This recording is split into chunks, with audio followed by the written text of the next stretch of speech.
CPM, those we have assumed that deterministic. They are confirmed, but actually you are predicting something. The times, durations may not be fixed. They may not be deterministic. They are actually probabilistic in nature. That means some uncertainty lies. So CPM does not handle that thing, but it incorporates this uncertainty, this probability about the duration of tasks. Gantt charts can be derived automatically from POT charts. Another advantage of that, I have already given you two tools, Project Libre and Gantt project.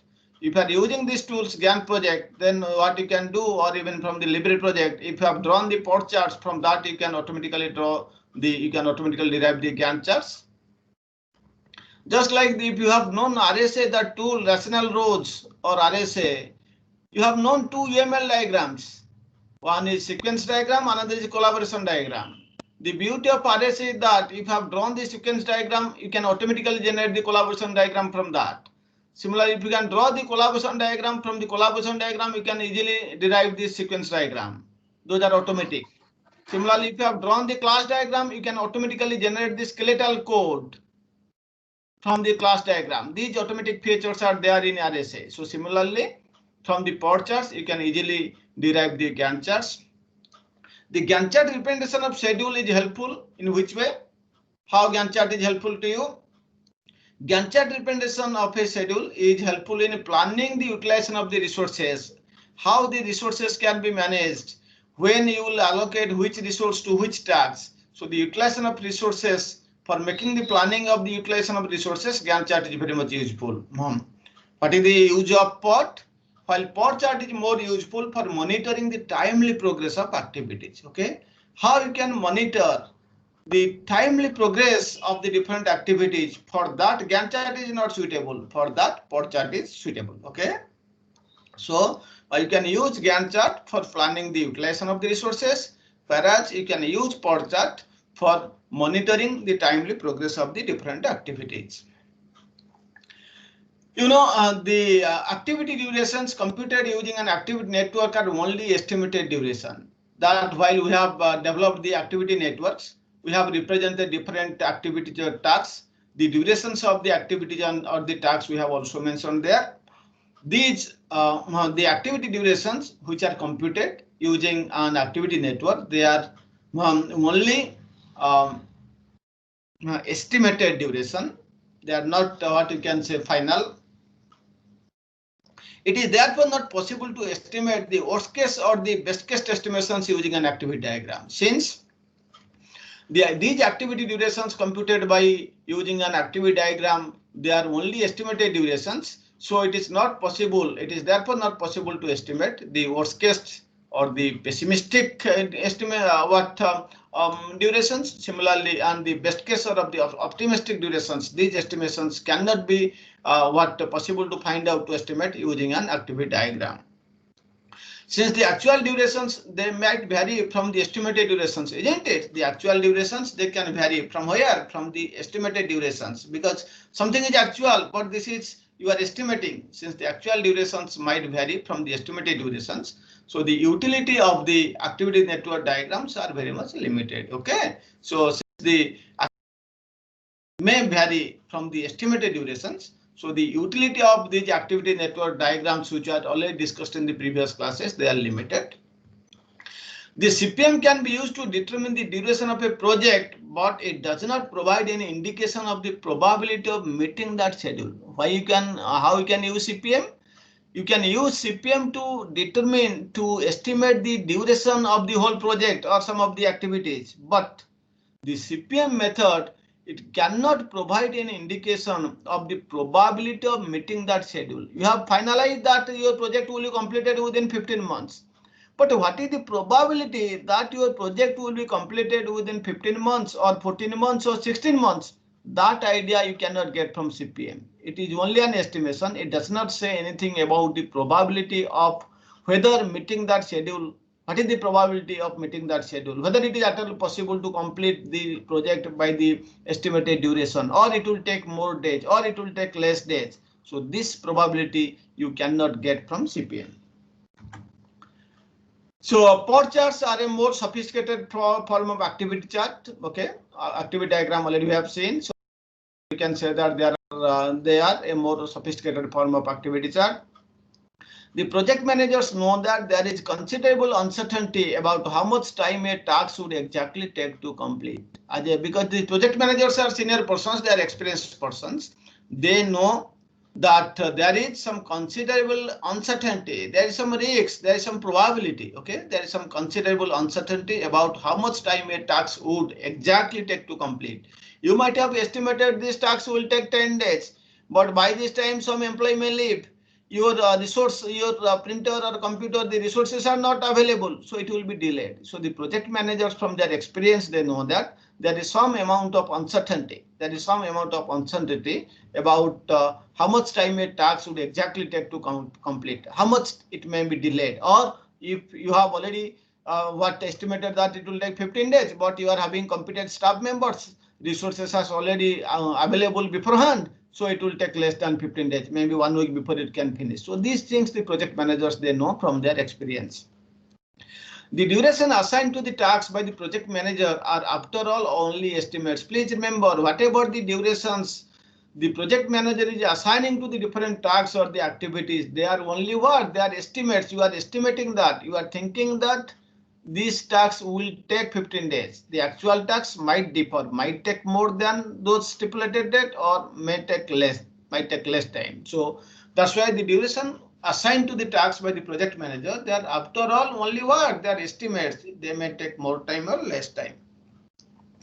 Therefore, in reality, the duration of an activity is a random variable with some probability distribution. See what we have told here? The duration which is assigned to the tasks by the project manager, they are after all what? They are only estimates. They may take some more time, they may take some less time. Therefore, practically, in reality, the duration of an activity or the duration of a task, it is a random variable. It is a random variable with some probability distribution. I hope you must have studied in probability theory the concept of probability distribution. So the duration of an activity or a task is a random variable with some probability distribution. In this context, POR charts can be used for what? So in this context, POR charts can be used to determine the probabilistic times for reaching various project milestones. Okay, so in this way, the POR charts, they can be used to determine what? To determine the probabilistic times, because the times are not actual. So POR charts can be used to determine the probabilistic times for reaching various project milestones, including the final milestone. By using these POR charts, you can estimate the various project milestones, such as when this analysis will be completed, when the design will be completed, when the coding will be completed, and finally when the final project will be completed. So all these things you can reach. Okay, these things can be reached by using POR charts. These like the activity networks, POR charts also they consist of a network of boxes and arrows. Here you will also find a set of boxes which you can consider as nodes and some arrows. The boxes will be connected by some arrows. What do the boxes represent? The boxes represent the activities or the tasks. And what does the arrow represent? The arrows represent the task dependencies. What are the dependencies available present among the tasks? That is represented by arrows. A POR chart represents what? It represents the statistical variations in the project estimates, assuming this to be normal distribution. Please see here what I have told you, that the duration in practical or in practice or in reality, the duration of an activity is a what? It is a random variable with some probability distribution. Okay, so some probability distribution will follow. Which one? This activity or task, it is a random variable with some probability distribution. Now I am saying what probability distribution it will follow. Here I am saying that a POR chart represents what? The statistical variations in the project estimates, assuming that these estimates, they are assumed to be normal distribution. So they will follow normal distribution. All right, please, this is very much important. Please remember So these estimates, they will follow normal distribution. Here I have told that the duration of activity is a random variable with some probability distribution. Later on I have clarified that this will follow normal distribution. A POT chart represents the statistical variations in what? The statistical variations in the project estimates, maybe the duration, assuming these to be normal distribution. The POT chart allows for some randomness in task completion times. It is not fully deterministic. So it allows for some randomness in what? In the task completion times, and therefore POT provides the capability to determine what? Capability to determine the following things. What does it can determine? It can determine the probability for achieving different project milestones based on what? Based on the probability of completing each task along with the path to that milestone. Please see here, I have already told you CP considering the duration as a deterministic one, but in practice your reality, that is not deterministic. That is what? That is they are all probabilistic, they are uncertain, and POT handles that thing. POT allows some, okay, POT allows some randomness in task completion times. The task completion times, they are not deterministic. It allows some randomness in the task completion times, and hence it provides the capability to determine. It can determine what? What is the probability for achieving the project milestones based on what? Based on the probability of completing each task. What is the probability of completing each task or each activity along the path to that milestone, and hence you can compute the probability of achieving different project milestones using POT chart. So here some amount of uncertainty you can handle. You can represent these durations in terms of probability. They are not deterministic. You can find out the durations in terms of some probability. You can say what is the probability that the project will be completed by this date. Those kind of things you can answer using POT. Now let's see a little bit what the theory behind POT. So in CPM, I have already told you there is only one time. The duration is deterministic, only one value. But in POT, each task is annotated with 3 estimates. Not like in just like as in CPM, there is only one estimate for the duration. But here 3 estimates are there. Those 3 are optimistic, most likely, and worst case. Optimistic, what is the optimistic duration or optimistic estimate? That means what is the best possible case task completion time if everything goes correctly. So what is the best possible case task completion time? And most likely estimate, you can represent M, that is the most likely task. Let's first see optimistic, then what you can say pessimistic or worst case. This means the worst possible case task completion type. If everything goes wrong, then what will the worst possible case that the task will take to complete? This is the worst possible case task completion time. Another is most likely estimate or the average estimate. It is defined as the most likely task completion time, because you know everything you cannot get this that all the resources will be available. Similarly, always everything will not go worst. So what is the average? What is the normal? What estimate the most likely task completion time on an average? What is the most likely task completion time? Just like you have known, there are 3 complexities.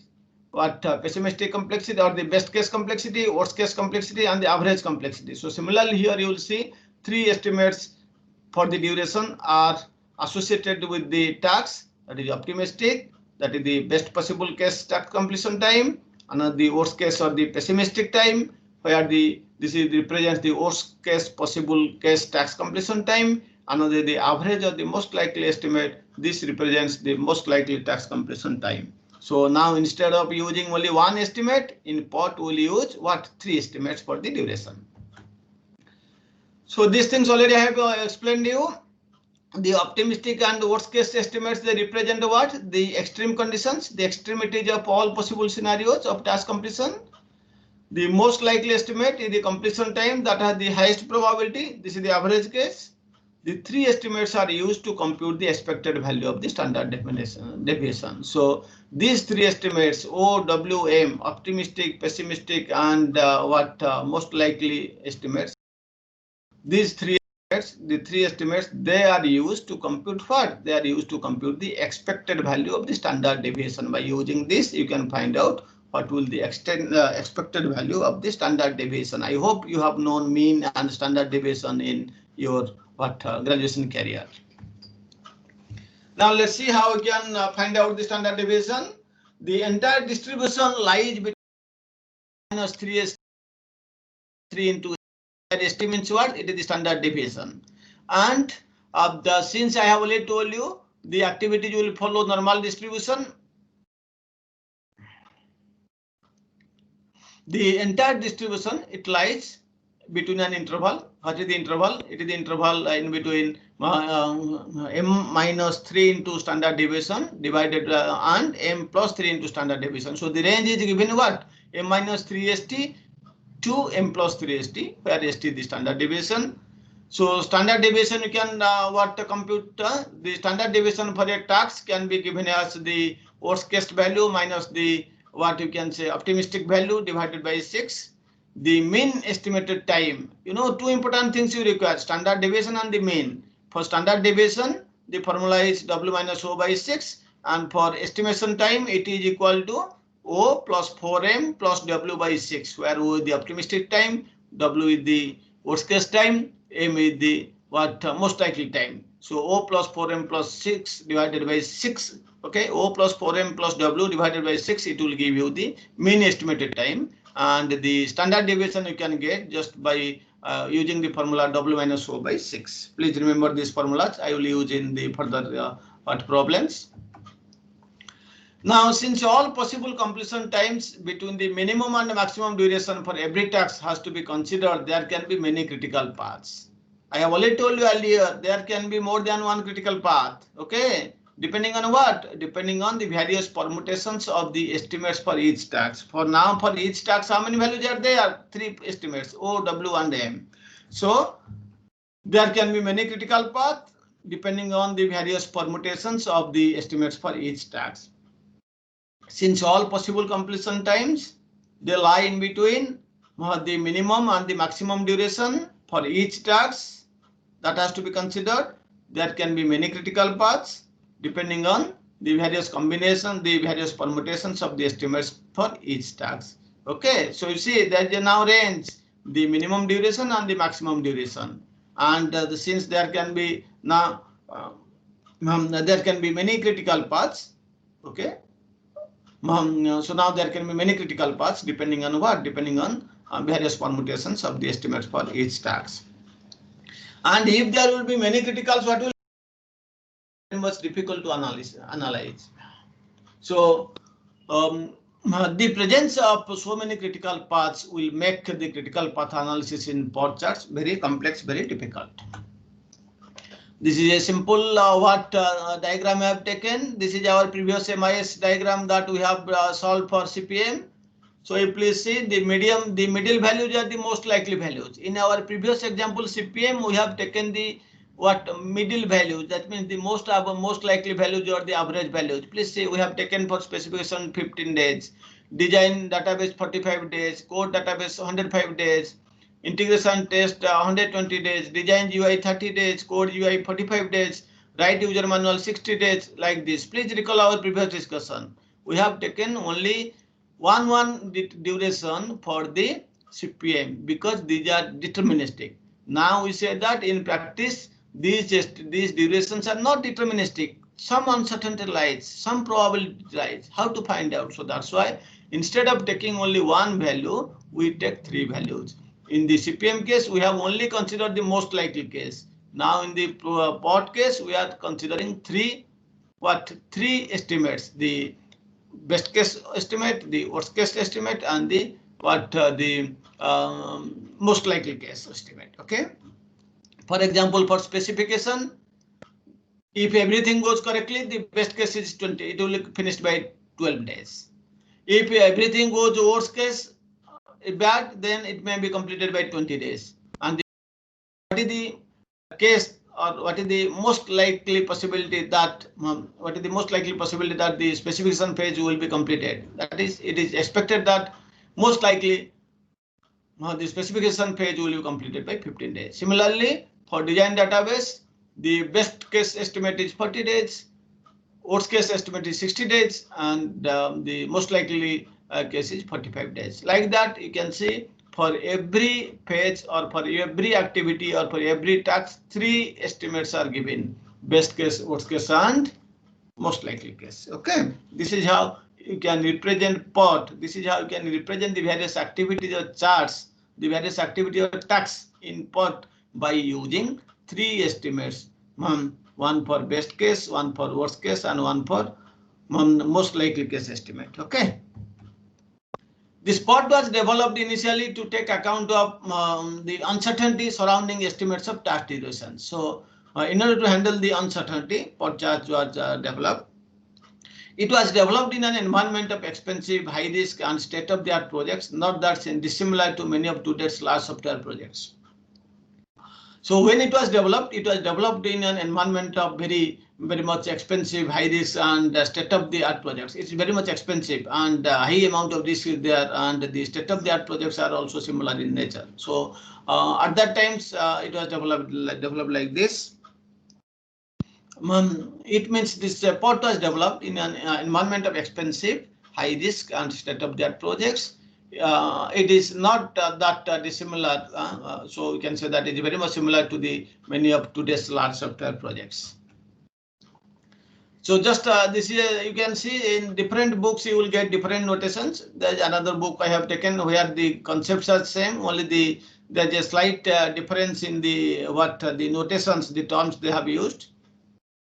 Most likely time I have already told you, this is the time we would expect the task to take under normal circumstances. We will represent this estimate as either small or capital M. This will differ from books to books. Then optimistic time means what is the shortest time in which we could expect to complete the activity, bearing outright the miracles. So we shall use the letters either small a or capital O. O for optimistic, some books they take M. Pessimistic time means if everything goes worst. So the worst possible time, allowing for all reasonable eventualities, but excluding acts of God and warfare like that, this time this estimate will be represented as pessimistic time. So for that we may use the notation either B or P. So some books they use capital M for most likely, O for optimistic, P for capital P for pessimistic time.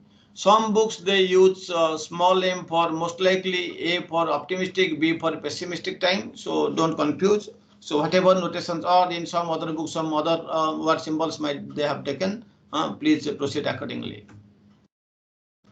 Then how can find out this? Because in CPM it is very easy, only one value is given.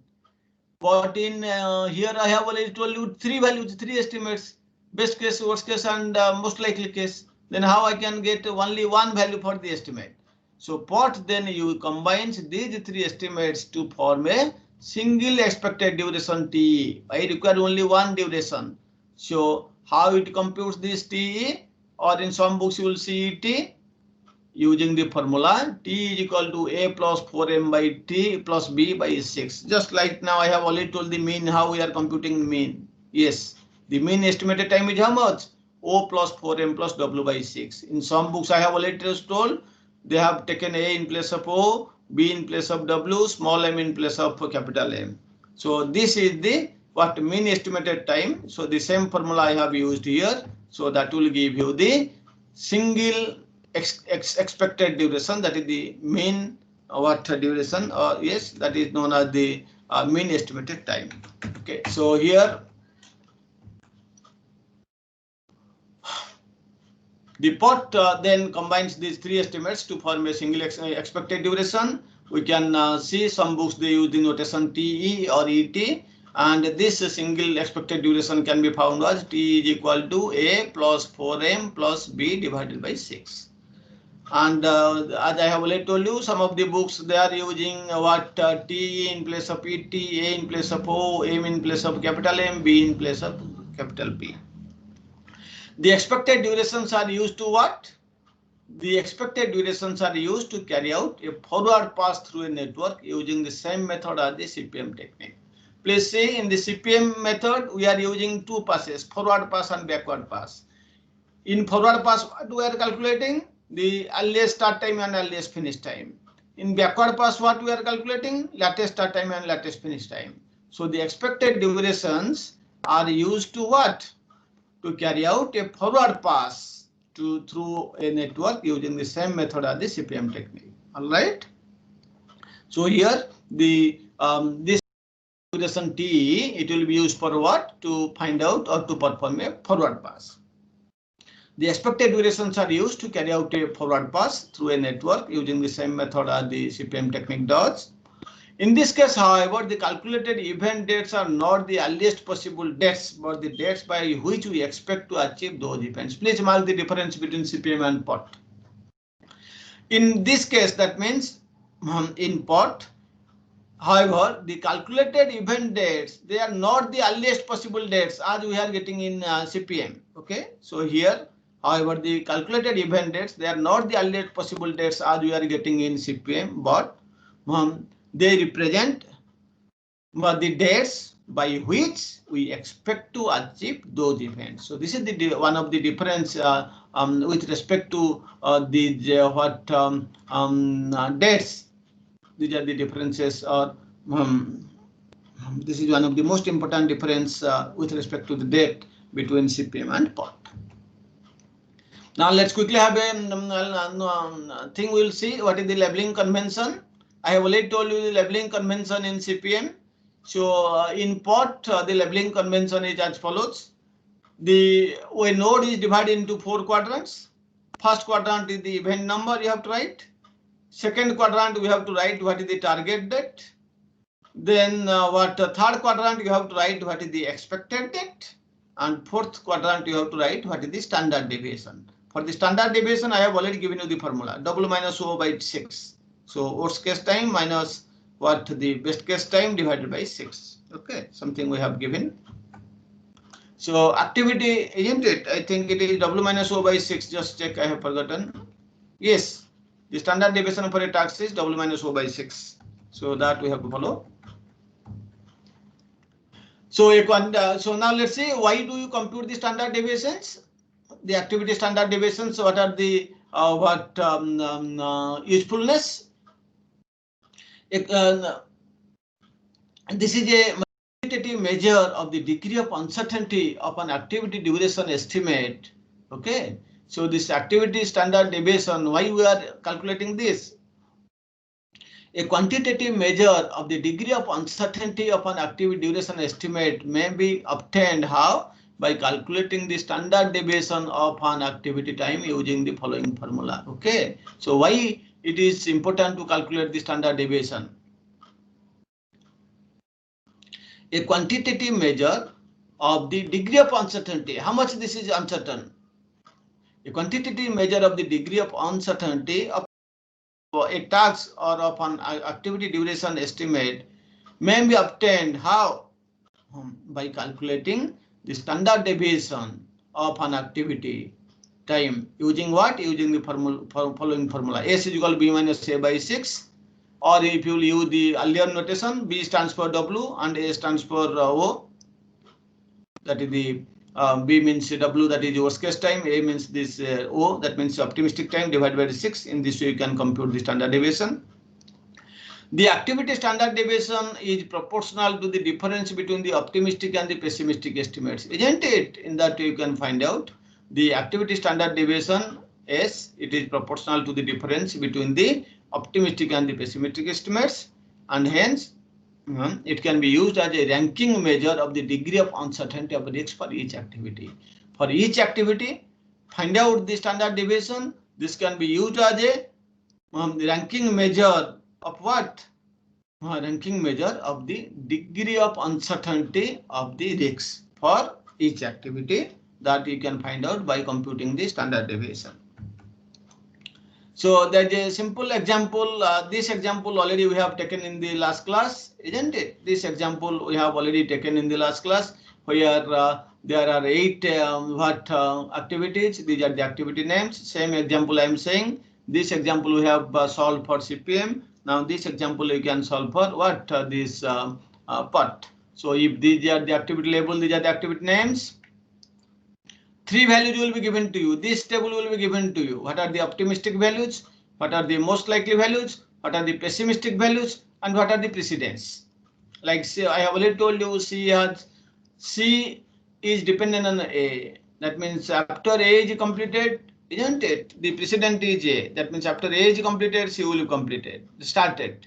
Then D is dependent on B. That means after B is completed, D can be started. And E is dependent on B is completed, then only E can be started. So those things we have known earlier. So that means basically this is a small example where the activity labels and activity names will be given. All the three estimates will be given, the precedents will be given, and then we have to find out the critical path and some other related questions that we can discuss later. So we have to find out that. How to find out the expected time or the mean time? I have told very simple. You have to use the formula A plus 4M plus B or O plus 4M plus W divided by 6. So for each activity C, these red color values are already given. Optimistic, most likely and pessimistic estimates are given. You have to compute the expected value, the mean value. Very simple.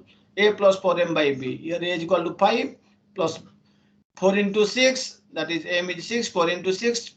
And then plus B is 8 divided by 6 coming to be 6.17. So similarly for each activity, find out the expected time or the mean expected time. In that we have found out.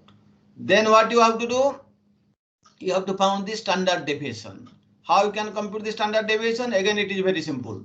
Find out B minus A by 6. So B is the pessimistic value, A is the optimistic value. So B minus A by 6 in that way. So for activity A, the standard deviation is equal to B minus A by 6, B is equal to 8, A is equal to 5 by 6, 0.5. So the values of A and B are also given to you in this table. Okay. So in this way you can compute the mean expected time and the standard deviation for each activity. Okay, like this. Then I have put all those things in one table for each activity. These are the three estimates: optimistic, most likely, and pessimistic. This is the expected time already we have computed, and for each one we have also, for each activity we have also computed the standard deviation. So in this way, for all the tasks present in the activity network, basically we have to draw an activity network here or a pod chart. So for all the activities in the pod chart, we can easily compute the mean expected time and the standard deviation. Okay. So this is again a small problem we have taken. In the following pod network, we expect the project to take 13.5, isn't it? And this I have already told you. What is the notation? Please see. Notation I have already told you. First one is event number, then what is the target date, what is the expected date, and what is the standard deviation. So now let's compute this.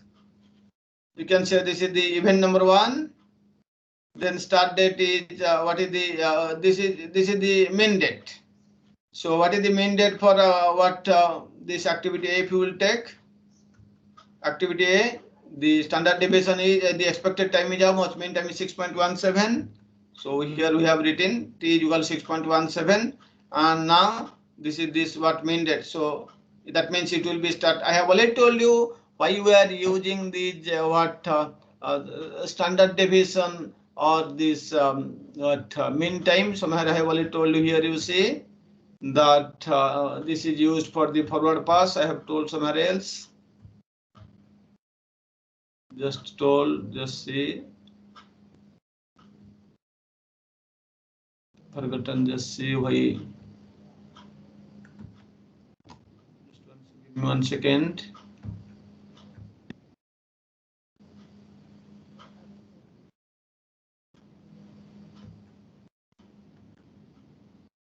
Yes, here I have told that the expected durations, why they are required, they are used to carry out a forward pass through a network, using the same method as we have performed in the CPM technique.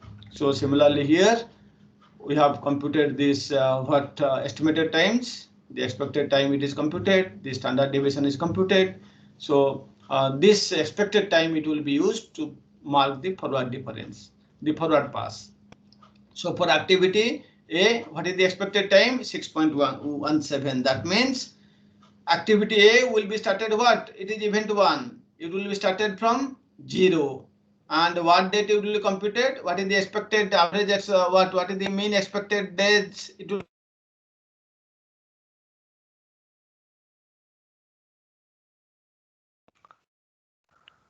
B. It is Sir, 4. Yes.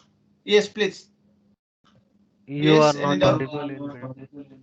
Okay. For Let's see. 10 seconds. 10 seconds.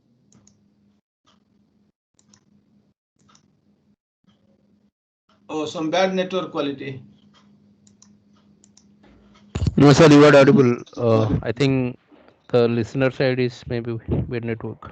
Okay. So now am I audible? Yes. Yes, sir, Yes, you sir. are audible now. Okay.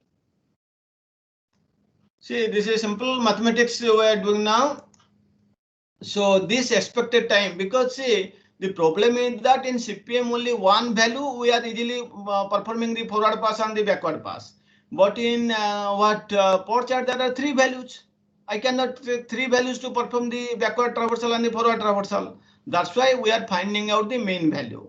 Mean value, the formula I had given. So after computing the mean value, this mean value can be used to travel in the forward direction to perform the forward pass. That's what I'm saying here.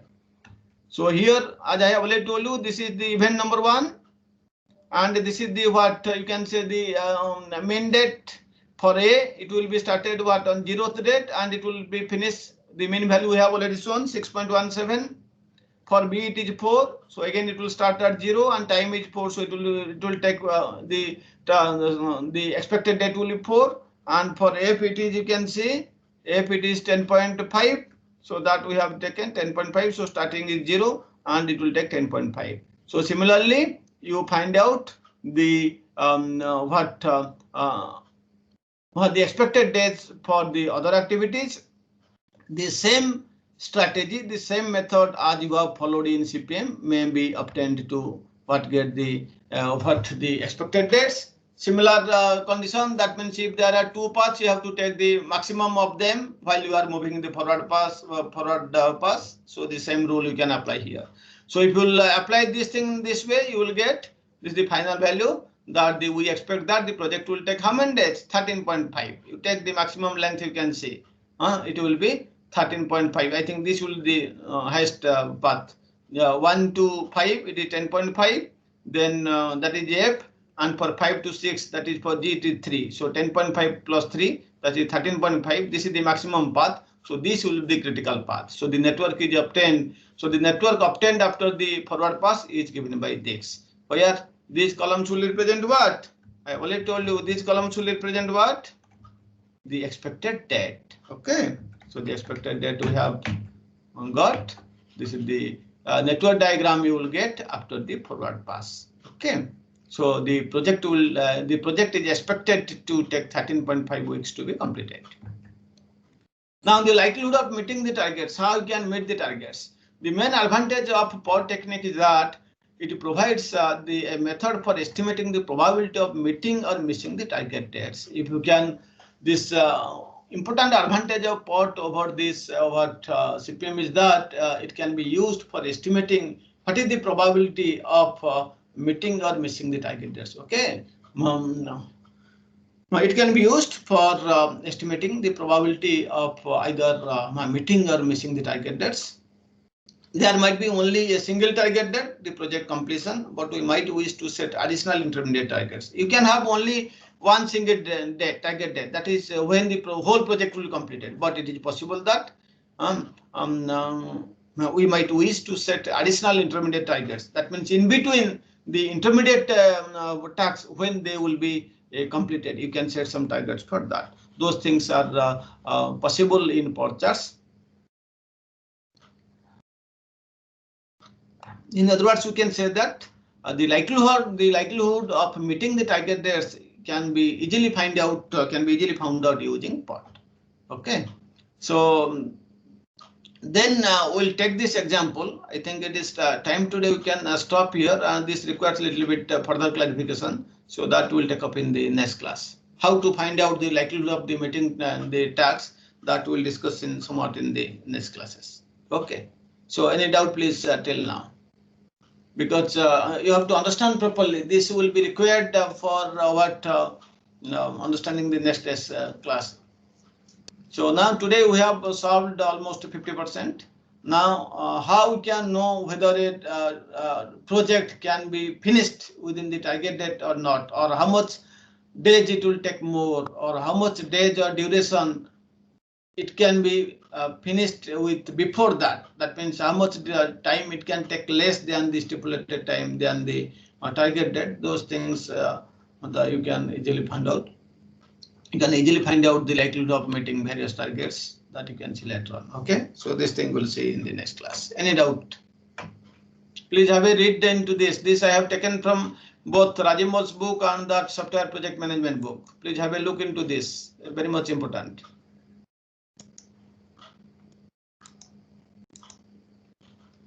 So thank you very much.